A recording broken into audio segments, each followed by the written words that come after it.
Vaat ma olen ju muusika sees üles kasvanud, et mind lapsepõlves pandi muusika keskkooli ja nii ma olen selle raja peale jäänud.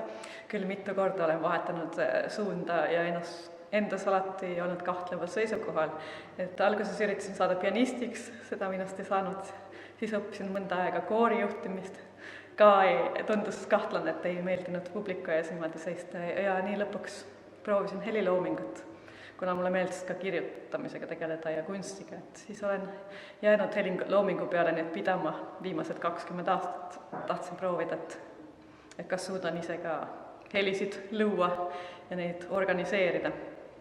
Ja esimesed minu koostööd olidki ju algsid üsna väikses formaadis. Minu esimene koostööinstrument on kanner ja koostöö Kristi Müülikuga on selline minu heliloomingu alguspunkt.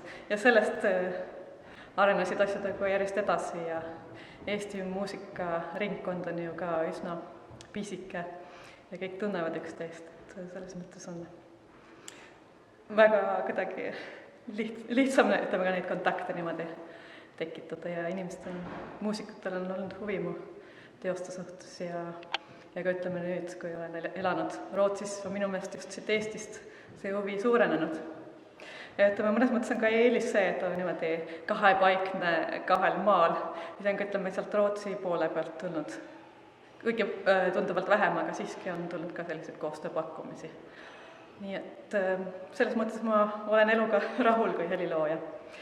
See on paraku niimoodi olnud, et ma olen sattunud kirjutama põhilist instrumentaalmuusikat ja see ei olegi alati olnud mu enda valik. Ikkagi on, ütleme, helilooja teel on ju niimoodi, et ütleme, need muusikud, kellega sa koostööd teed ja nende huvi ja samuti ka minu huvi, et sellest on kõik alanud pihta. Ja et on, ütleme, selline kooride huvi on olnud lihtsalt väiksem, aga samas on nüüd suurenenud viimasel ajal, millest on suur rõõm.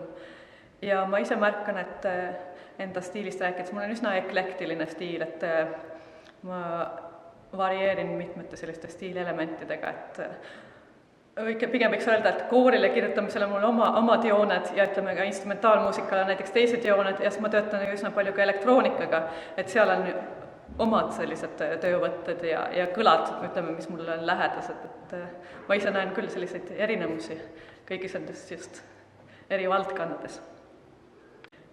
Minu jaoks on tekst väga oluline, ma alustangi, ütleme, kui ma vokaaliga töötan, just teksti otsingud on see kõige esimene etapp, et uurida erinevate autorite tekste ja seal lihtsalt on selline lihtne mõte, et kas see tekst meid kõnetab, kas mul tekib mingi klikk või siis ei kõneta, lehitsen edasi.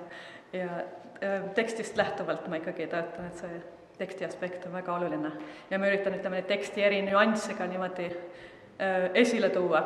Ütleme, kui näiteks rääkida nüüd sellest uuest teosest, siis seal on ikkagi sama printsiip, mis on olema varasemates lugudes, et ma töötan, ütleme, ka silpidega, et ütleme, see luulematerjal saab niimoodi osadeks lahti harutatud.